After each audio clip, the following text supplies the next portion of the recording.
네, 동차 대비 민사소송법 기초 GS고요. 일단 우리 강의 원래 1교시 같은 경우에 그 강의 계획서에 보시다시피 1교시는 60분 동안 50점짜리 시험을 보고요. 그 다음에 2교시가 진도별 정리라든지 아니면 강평, 첨삭까지 해가지고 3교시로 구성이 되어 있습니다. 그리고 그 강의 계획서 진도 그 2페이지에 보면 수업 준비물에는 이제 시험용 법전 각자가 이제 준비하도록 되어 있고, 요새는 뭐 다들 그 전자식으로 되어 있기 때문에 뭐 상관없어요. 근데 일단은 연습이기 때문에 각자 그 시험용 법전을 구입을 하셔가지고 이때부터는 시험을 보는 거니까, 그래서 굉장히 중요한 문제가 됩니다. 그래서 나머지는 시험용 법전을 빼놓고는 나머지는 이제 여러분들이 저기 나눠지는 문제와 그 다음에 답안지, 그리고 거기에다가 이제 그 답안을 기입해가지고 이제 연습을 해보는 겁니다. 그래서 기초 GS 같은 경우에는 원래 100점에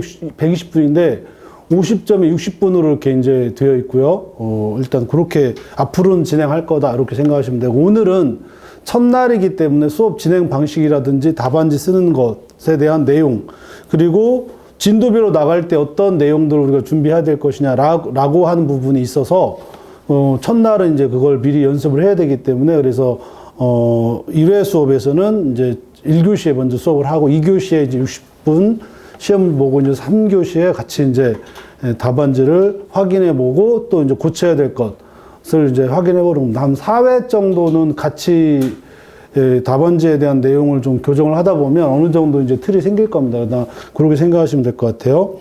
진도는 1회부터 쭉 나갑니다. 그래서 대개 이제 우리가 8회 수업을 하는데 1회하고 2회가 이제 주로 이제 소송 요건에 관한 문제를 우리가 할 겁니다. 그 다음에 3회하고 4회가 변론과 증거, 이렇게, 증거 이렇게 되고, 그 다음에 5회와 6회가 소송의 종료와 그 다음에 상소제도 이렇게 이제 들어갈 거고, 그 다음에 7회하고 8회가 병합소송 이렇게 이제 이대로 나가실 겁니다. 그래서 거의 진도별로 쭉 나갈 거니까 마지막으로 진도별로 이렇게 정리하는 시간에 기본 강의하고 사례 강의하고 그 다음에 마지막으로 기초 GS 하면서 전체적으로 한번 정리해보는 이런 시간을 갖게 될 거고요. 1회 수업에서는 주로 이제 법원하고 당사자 초반에 관한 문제가 그 문제가 나올 거고, 2회는 주로 이제 소송물, 당사자 적격, 그 다음에 소송 능력, 그 다음에 소송물 이렇게 얘기하는데, 우리 법제가 소송물은 구체적으로 안 돼 있고 248조하고 249조에서 소송물에 관한 청구 취지, 청구 원인에 관한 필수적 기재사항 문제가 되어 있기 때문에 이렇게 해서 다 문제를 이렇게 구성할 겁니다. 그래서 마지막으로 이게 지금 화요일하고 목요일 수업 이렇게 하고 있는데, 요 틈새 다음 나갈 거를 정리를 해보는 이런 시간을 갖도록 하세요. 그래서 기본 강의하고 사례 강의 하고 나서 지금 기초 GS 들어가면서 마지막으로 어떤 문제가 어떻게 나올지, 그랬을 때 그 이론이 사례에 어떻게 적용되는지, 그리고 어떻게 내가 답안지를 써야 되는지를 정리하는 시간이 될 거다 이렇게 생각하시면 됩니다. 그래서 오늘은 이제 법원하고 당사자, 그 다음에 내일은 당사자 적격 소송 능력, 그 다음에 소송물까지 이렇게 이제 할 거고요. 그 전 시간에, 그러니까 오늘은 법원과 당사자를 원래 0회째 해야 되는데 0회째가 안 되잖아요. 그래서 지금 그래서 1회 하는 겁니다. 그래서 정리를 진도를 한번 할 거고, 그리고 이따가 제가 1회 끝나고 나면 내일은 뭐가 나올 거다 해서 강평 문제에 대한 해설과 그 다음에 내일 준비를 할 거고, 그리고 끝나고 나면 여러분 답안지를 같이 확인하는 시간을 이렇게 갖도록 할 겁니다. 그리고 내일은 이제 또 채점한 걸 가지고 여러분들이 어떤 부분을 고쳐야 될지 이런 부분을 또 이제 확인할 거고, 그러면 이제 보통 한 4회 정도, 보통 평균적으로 4회, 5회 정도 되면 여러분들이 대개 어떤 문제를 어떻게 고쳐야 되겠다라고 하는 게 어느 정도 방향이 잡힐 거니까 그렇게 생각하시면 되고요. 그래서 일단 오늘은 이 법원하고 당사자가 1회 문제니까 이 부분에 대해서 한번 정리를 해볼 겁니다. 그 전에 이제 나눠드린 프린트나 이제 영상 강의 올라가 있는 그 자료가 있는데 거기에 보면 그 기초 GS 강의 계획서하고 그 다음에 시험용 답안지가 있어요. 그죠? 그래서 시험용 답안지에서 일반적인 답안지가 이렇게 되어 있으니까 그 부분은 이제 우리 한번 진도를 나가면서 구체적으로 어떻게 답안지를 구성할지에 대해서 한번 해볼 거예요. 그래서 진도 나가면서 요거에 대해서 한번 얘기를 해봅시다. 그래서 법원 들어가기 전에 민사소송법이 뭐다 해서 민사소송의 개념 내지 그 다음에 민사소송의 이상 해가지고 보통 신의칙이 여기 한번 나옵니다.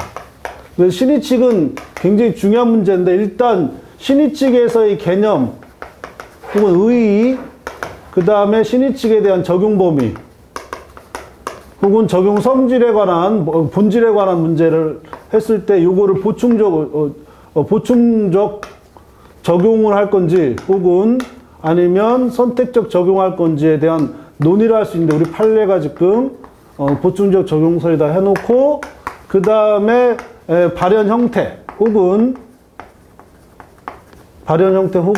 뭐 신의칙에 대한 어떤 파생 원칙 이렇게 이제 통상 얘기를 하는데 여기에서 이제 주로 부모 실남 이렇게 해가지고 부당 형성, 모순 금지, 실효의 원칙, 그 다음에 남용 금지 이렇게 이제 통상 이렇게 얘기를 하고 그리고 나서 신의칙 위반 이런 문제가 생길 수 있어요. 이 논의도 굉장히 중요합니다. 원래 이제 민법에서도 마찬가지로 모든 법에서 이 신의칙에 대한 논의는 항상 중요합니다. 그래서 민사소송법에서도 신의 성실의 원칙에 관한 일반 논의 어디에서나 적용될 수 있는데 여기 특히 이제 권리보이익이 없다라고 하는 부분. 권리보이익이 없어서 소송 요건으로 들어갑니다. 우리가 해야 되니까 그러니까 소송 요건 중에 신의칙 위반 문제도 굉장히 의미가 있을 수 있어요. 그걸 이제 원래 해야 되는데 모든 문제를 다 낼 수는 없어요. 특히 이제 기초 GS는 60분 동안 4문제 내지 5문제 50점으로 할 거거든요. 그죠? 이렇게 합니다. 이렇게 할 거기 때문에 다는 낼 수는 없어요. 그래서 진도별 나가면서 이것도 중요하다라고 하는 부분을 우리가 다시 한번 정리하는 겁니다. 그래서 언제든지 나올 수 있어요. 신의칙은 요 자체 쟁점. 그래서 요 부모 신랑할 때 기본 강의할 때 누차 얘기했지만 이거는 그냥 학설상 편의적으로 나눈 거지 이 전체가 다 뭐에 위반된 거예요? 전체가 다 신의칙 위반이에요. 그래서 이러이러한 이유로 신의칙이 위반됐기 때문에 권리보이익의 흠결로 소송 요건 흠결로 서로 각하해야 된다. 이런 식으로 이제 답안지가 나올 거니까 그것 때문에 우리가 지금 하는 거예요. 그죠? 그래서 일단 처음 들어갈 때 신의칙에 관한 일반론을 여러분들 정확하게 정리하실 필요가 있고 여기에 관련된 판례들이 무지기수로 많아요. 요 판례가 언제 시험에 나올지 몰라요. 언제 시험에 나올지 모르지만 일단 기초 GS에서는 제가 빼버리고 나중에 동차반 실전 GS 할 때 그때 이제 우리가 신의칙 문제가 아주 효율적으로 나올 수 있는 문제들이 굉장히 많기 때문에 이제 그때 하겠다. 그래서 꼭 정리를 하시기 바랍니다. 이게 끝나고 나면 비로소 뭐가 나오냐면 법원이 나오죠. 그죠? 그래서 법원 들어가기 전에 첫 번째로 이제 재판권 문제를 한번 논의합니다. 그 재판권 문제가 두 가지로 논의가 되는데 하나는 인적 범위 문제, 또 하나는 물적 범위 문제. 이런 식으로 강학상 얘기하는데 통상 물적 범위를 우리가 국제 재판 관할이라고 합니다. 국제재판 관할이라고 하는데 이 국제재판 관할은 어디에 규정되어 있냐면 전에는 판례가 이제 역추지설이라고 그래가지고 판례가 토지 관할을 준용해서 역추지해 나가는 형태로 하는데 현재는 국제사법에서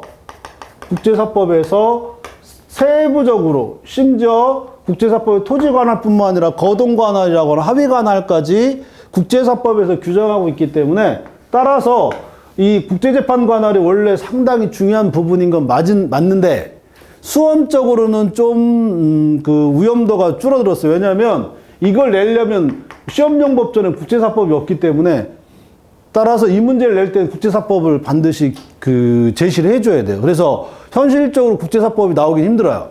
그래서 여러분들이 어떤 학원에 들어가서 국제재판관할 문제가 나오는 건 다 구라예요.